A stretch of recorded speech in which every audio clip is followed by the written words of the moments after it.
When I first started boxing, my whole world just flipped on its head. Like, I had to really step my game up and adapt to this new environment.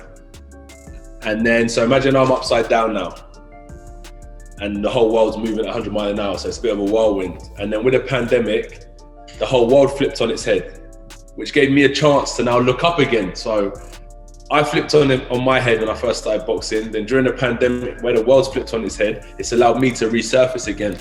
And I feel like in life, you always need to reset sometimes and go back to what the true meaning of what you're doing is, why you're doing it, reset with who you are, what your values are. And the pandemic's helped me do all that, to be fair.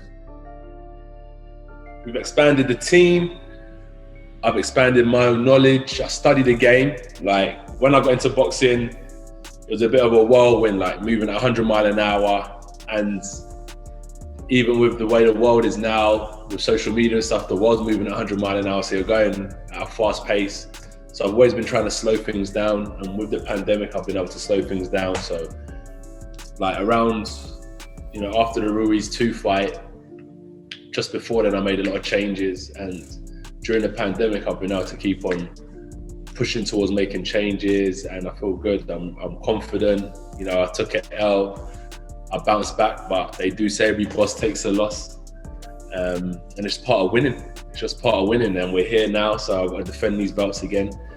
It's going to be a good fight, and I'm just going to continue defending this throne until I'm ready to give it up. It's all about ring time, in my opinion. The more time you spend in the ring, the more time you spend lacing up your boots, the more time you spend with your gloves on, understanding angles, understanding hand positioning, understanding where you are when you finish punching, what shots are going to be coming at you, because everything's done in reverse with a southpaw. But at the end of the day, that's the technical element, which is like the manufactured side. Then you've got the spiritual element, and I'm a fighting person.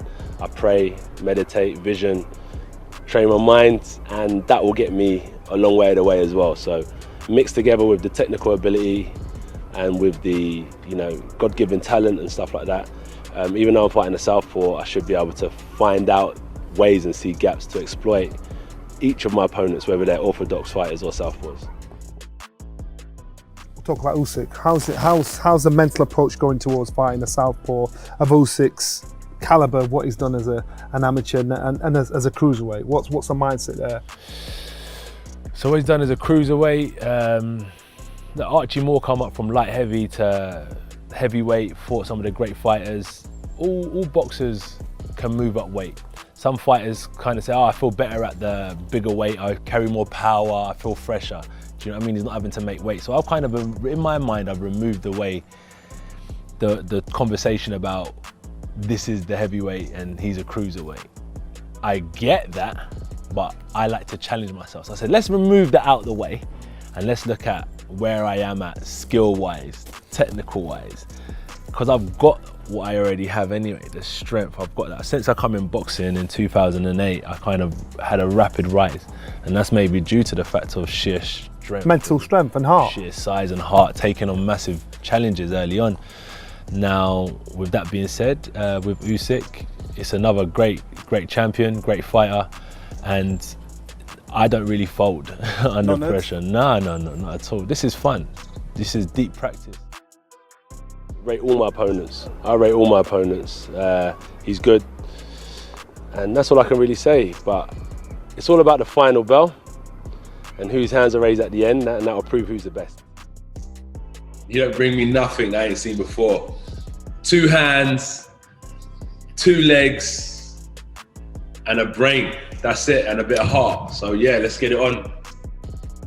But he's good, but I need to be better. You both have that legacy of the London 2012 games as well, both gold medalists. Yeah, correct. I've done mine in a short span of time.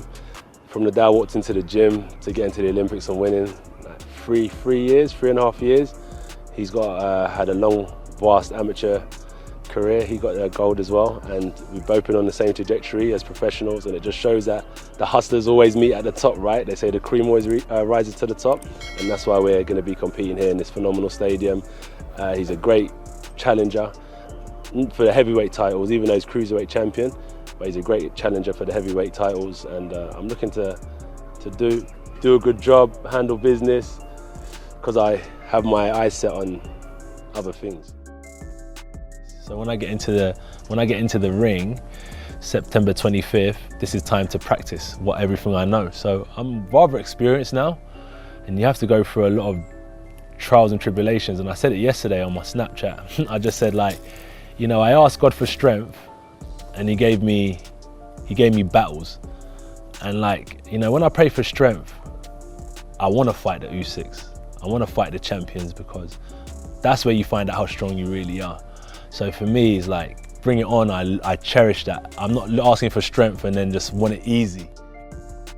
You've got to go through certain experiences to have wisdom, and experiences aren't always in your favor. You've got to go through turbulent times. And if I want strength, wisdom, courage, and be a champion, I've got to fight the better fighters out there. Don't get me wrong, the most important fight for me is my next one. You know, that's the most important fight, but you have to have like visions about where you want to get to. So I have that vision of I want to fight for the Undisputed Championship of the world. And that's why I was annoying not fighting in August, because I was set up to fight again in December.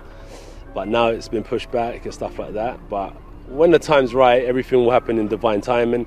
But I just got to stay consistent, stay ready, and get past each step of the way. Because once I defeat Usyk, who knows what will happen next?